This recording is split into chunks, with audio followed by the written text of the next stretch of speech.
Welcome back to Timeless Messages from the I Ching. This is Stephen. Thanks for tuning in. I hope you're doing well. So the question I have for this particular video, this reading, is what happens after death?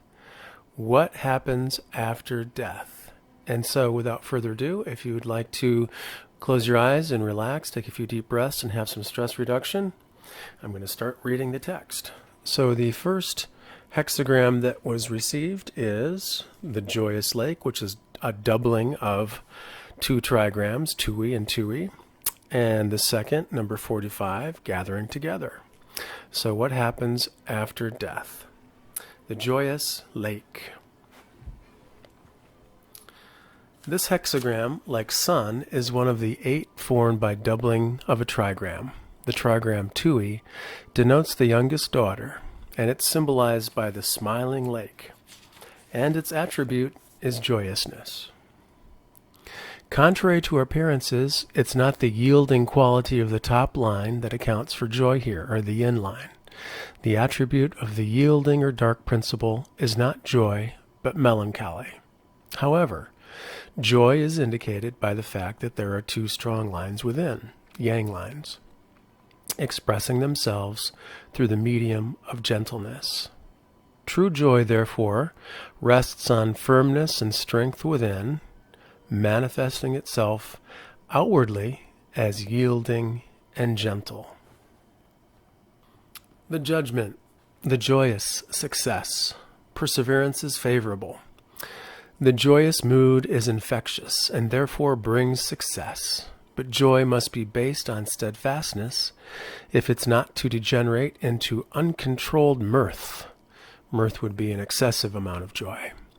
Truth and strength must dwell in the heart, while gentleness reveals itself in social interaction. In this way, a person assumes the right attitude toward God and humanity and achieves something. Under certain conditions, intimidation without gentleness may achieve something momentarily, but not for all time.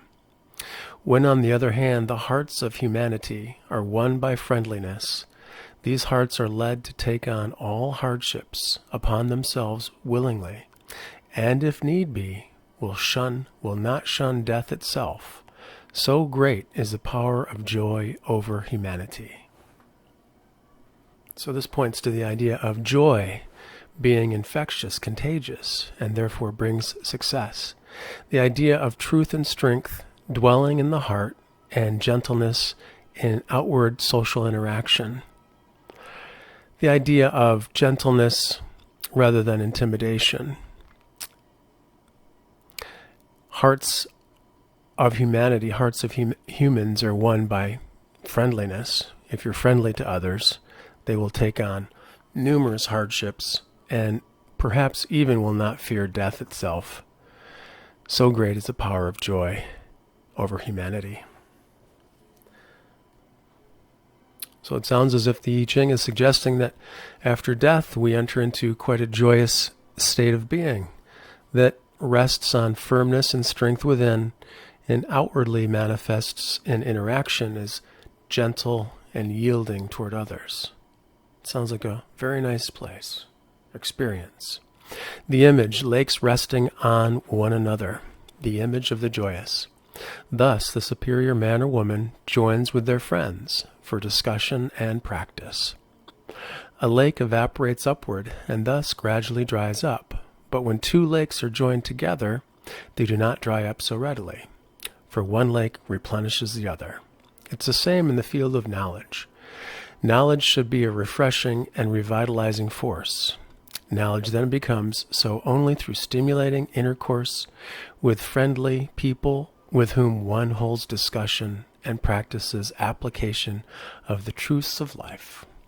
And in this way, learning becomes many-sided and takes on a cheerful lightness, whereas there is always something ponderous or excessively boring or dull or serious and one-sided about the learning of the self-taught. So here we have the idea of the joyous lake. I can almost imagine the idea of knowledge on the other side after we've experienced death being something that is a refreshing and revitalizing force, a time of recharging, reflecting upon the life we've just had, meeting with old friends, and essentially revitalizing ourselves through interaction that's positive with others. In this way, our learning and our growth become many-sided, have many different areas of foundation, and take on a cheerful lightheartedness. And if we did not have this type of interaction with others after death, if it was always we were left to ourselves, this would be creating a very disadvantaged situation where we become serious, absolutely too serious. We wouldn't have any interaction to help us move toward joy. It'd be a very isolated and one-sided experience. But this says something different. It talks about cheerful lightheartedness. The changing lines. 9 at the beginning means contented joyousness, good fortune. A quiet, wordless, self-contained joy that desires nothing from without and rests content with everything, remains free of all egotistic likes and dislikes. In this freedom lies good fortune, because it harbors the quiet security of a heart that is strengthened within itself. Well, after death, I would imagine that this probably describes the situation very well, because there's a self-contained joy that's not even dependent upon words, and it desires nothing from outside itself, and it is entirely content with everything, remaining free of all egotistical likes and dislikes. This certainly paints a picture of deep contentment and joy after death. And it talks about this freedom, this self-contained joy that desires nothing, brings good fortune because it harbors a quiet security of a heart, a spiritual heart, that is fortified or strengthened from within. The second changing line, the 9 in the second place. Sincere joyousness, good fortune, remorse disappears. We often find ourselves associating with inferior people in whose company we are tempted by pleasures that are inappropriate for the superior person. To participate in such pleasures would certainly bring remorse. For a superior person can find no real satisfaction in low pleasures. When recognizing this, a person does not permit their will to swerve so that they do not find such ways agreeable. Not even dubious or questionable companions will venture to proffer or offer any base pleasures. Base pleasures would be like gluttony, sex, delighting in the misfortune or suffering of others, that type of thing, because this superior person would not enjoy them. Thus, every cause for regret is removed. I think here in this case we have the idea of when we're on earth, we are in a situation where we're associating with inferior people, and in whose company we are often tempted by pleasures that are not helpful to develop our superior nature. And if we participate in such pleasures, this would only bring us remorse and regret. For the superior person can find no satisfaction in these types of low pleasures. Here, after death, we are no longer surrounded with these inferior people. We've left that plane of existence. And we recognize that we do not permit our will to swerve. On earth, oftentimes our will can be swerved by these inferior people or by ideas that take us out of our superior path. But so essentially we're getting a vacation from the offers of inferior people for situations that would be tempting, that would not lead us to feel good about ourselves or lead us to tread the path of the superior person. So after death, we don't have to worry about fighting or using our will to stay away from such inferior people or pleasures, they wouldn't even be there. And such questionable companions will not be there. We wouldn't have to be interacting with those people. And we won't be offered any questionable pleasures, for we would not enjoy them, but they wouldn't be present there. Thus, after death, it would sound to me that every cause for regret is removed, because we no longer find ourselves tempted and in a situation where we are associating with inferior people, as in all culture and all society has a mix of inferior and superior people, and it's fairly impossible to separate ourselves on earth from those influences. We just have to be strong-willed and not follow these ways as much as possible. But after death, the joyous lake steps in and says, you know what? You're going to have this wonderful self-contained joy that desires nothing from outside and is super content with everything and doesn't have any type of egotistical likes and dislikes. And in this freedom lies your good fortune. So this sounds like a very fantastic situation, a heart that is strengthened from within, super content and self-contained joy. In further description of what happens after death, we have the second hexagram, number 45, gathering together. This hexagram is similar in form and meaning to holding together, number 8. In holding together, water is over the earth, and here in gathering together, a lake is over the earth. And since the lake is a place where water collects, the idea of gathering together is even more strongly expressed. The same idea arises from the fact that in the present case, it is two strong lines in the fourth and the fifth positions, the two yang lines, that bring about the gathering together. The judgment, gathering together, success. The king and queen approach their temple. It furthers one to see the great persons. This brings success. Perseverance furthers.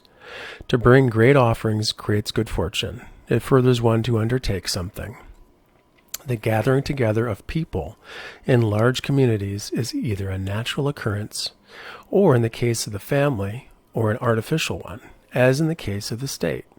The family gathers about the father as its head. The continuing of this gathering together in groups is achieved through a sacrifice to the ancestors. And wouldn't you likely meet your ancestors when you cross over in death?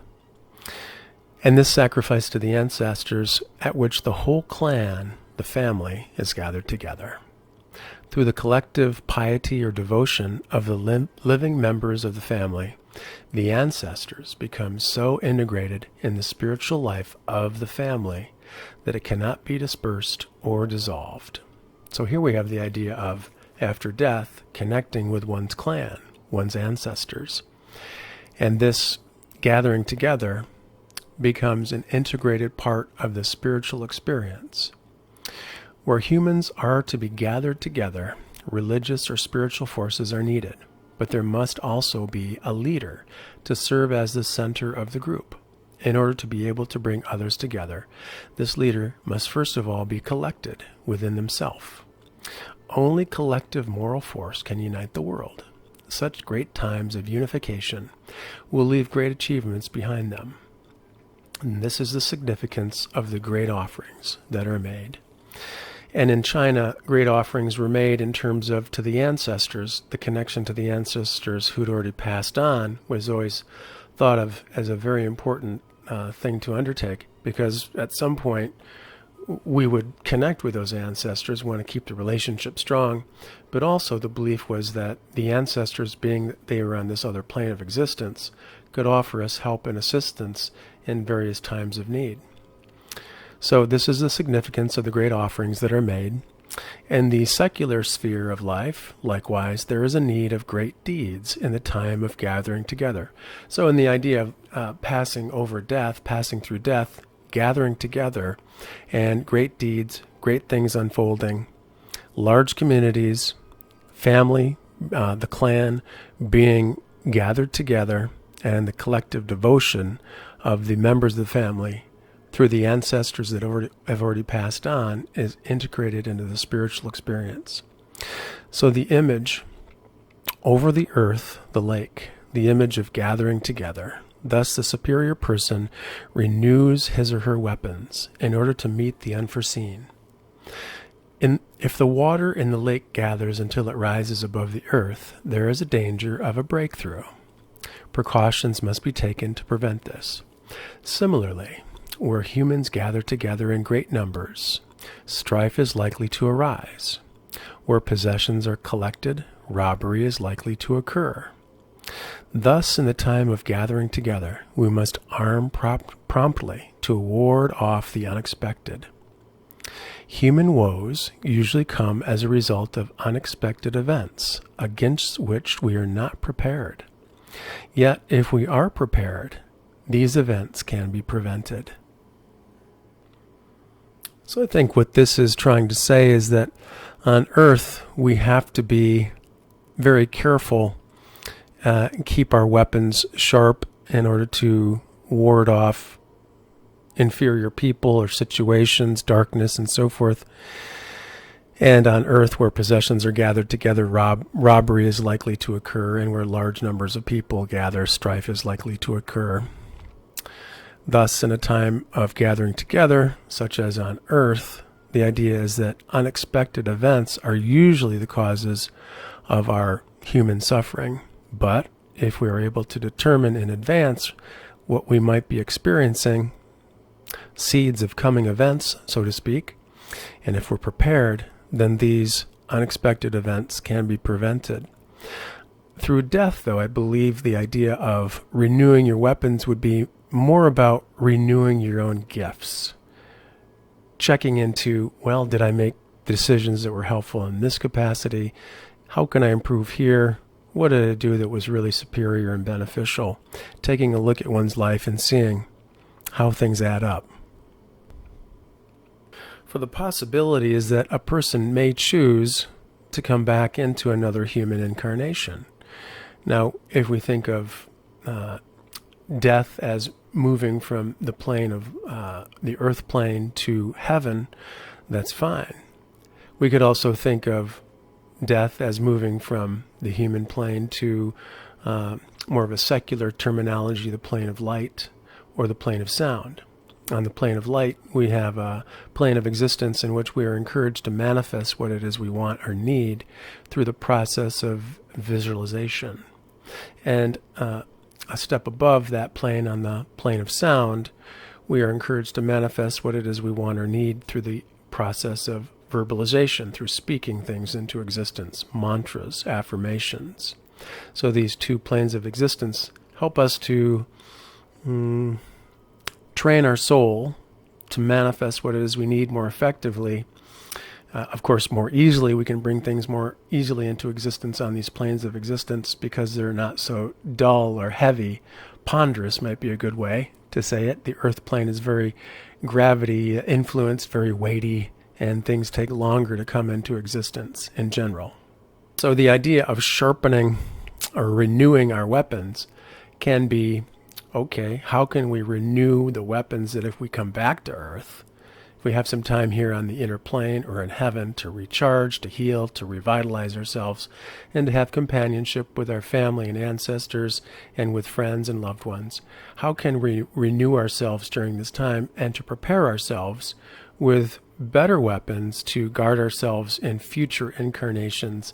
And also, how can we fine-tune the inherent spiritual gifts that we've been given so that when we do come back to earth, we can be stronger in our expression of those gifts, and also in doing so, we can help our destiny unfold more easily, and life be more advantageous, less stressful, less blocked, if we're able to express these natural inborn gifts.